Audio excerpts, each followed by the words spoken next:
We have digital video discs that have just come out that have yet another standard, but that's different than the digital camcorders. They have their own unique standard. Then we have digital television coming out with 17 different standards.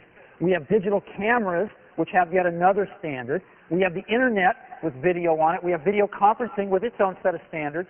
Video editing uses its own set of de facto standards. Image editing, Photoshop is de facto standard. And music creation, and the list goes on. It's a Tower of Babel.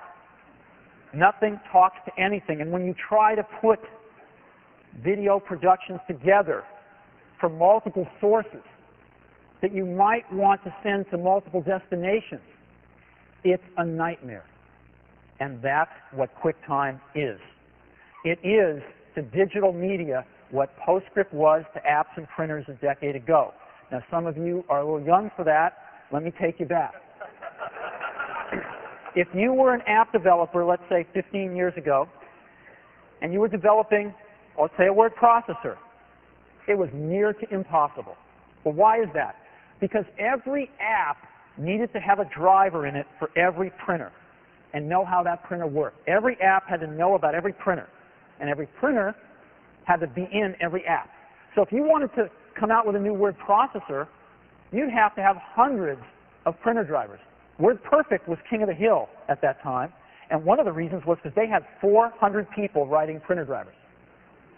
If you want to come out with a new printer, conversely, you had to go beg and plead with every word processor company to put a driver for your new printer in, and most of them wouldn't, or schedule you out a year. So you can imagine that innovation wasn't very fast.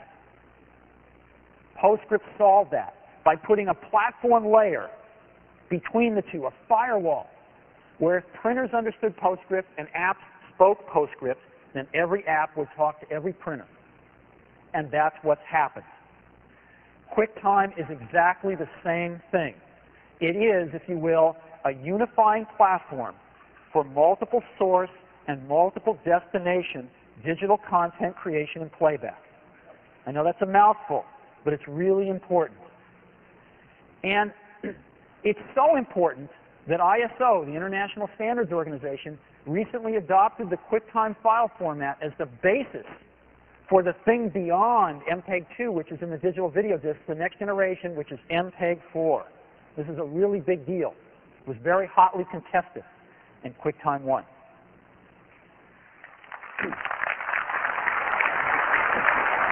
It is so important to all of us that QuickTime continue to be the standard that we even put it out on Windows. And we have exactly the same source code base. It's exactly the same product on both platforms. And I've got a video about QuickTime that I'd love to show you that just kind of highlights how pervasive this thing really is. So if we could roll the QuickTime video, please.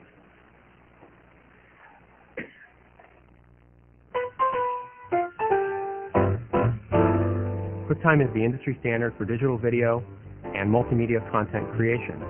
QuickTime is used in professional video production environments.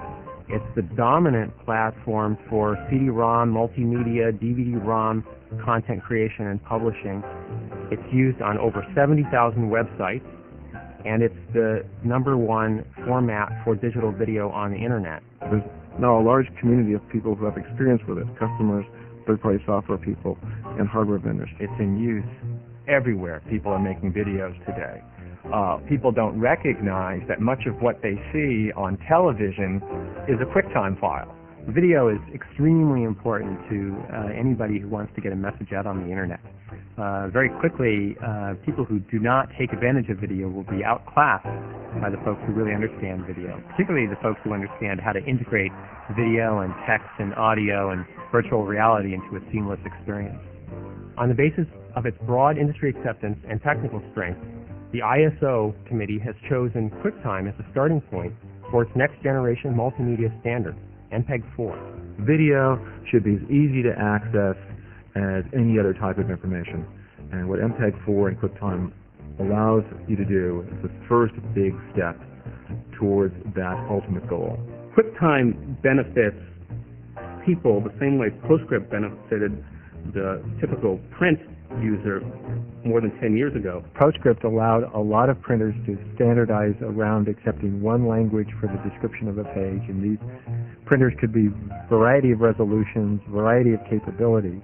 Scalability, robustness, flexibility, and extensibility. Because we don't know 20 years from now, how the digital content is going to be created, how it's going to be used. So having a standard that you can expand and extend in different dimensions is absolutely critical.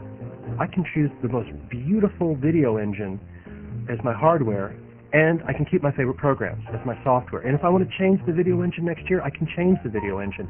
That's how we can maintain the highest level of product without having to change our tools and change the way we work every year. It has a snowballing effect in the marketplace. And that's what we've seen with HTML and with Java and with JavaScript and with QuickTime.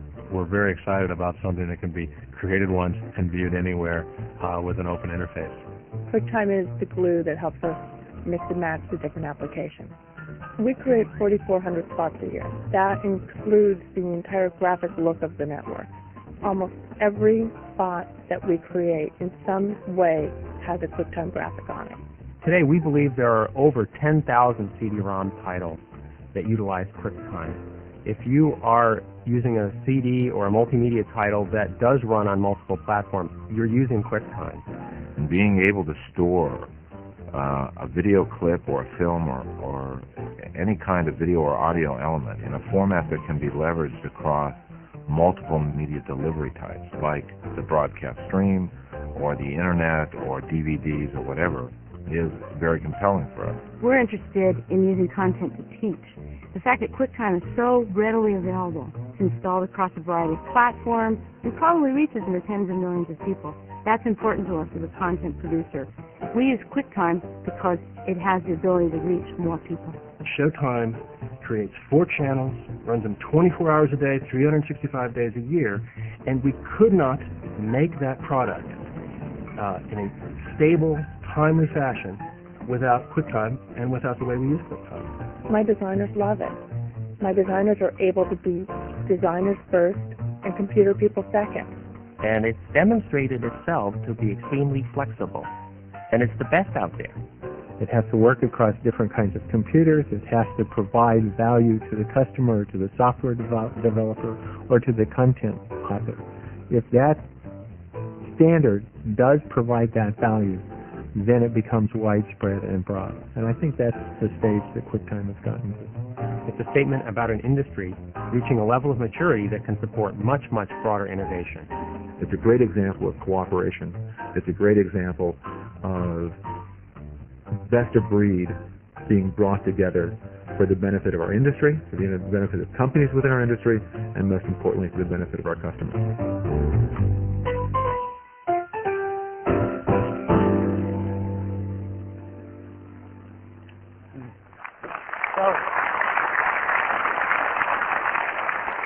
QuickTime is a really important part of our software strategy. Now, when you play a QuickTime movie, what people have known about until this year is that it comes from a file system. It comes off a CD-ROM, comes off a hard disk, maybe it comes over a network from a server somewhere. And in that regard, QuickTime dominates the landscape.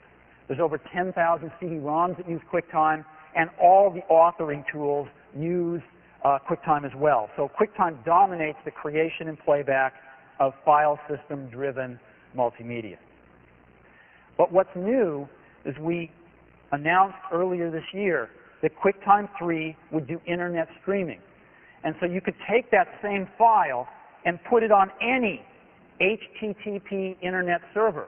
Nothing special, nothing extra to buy.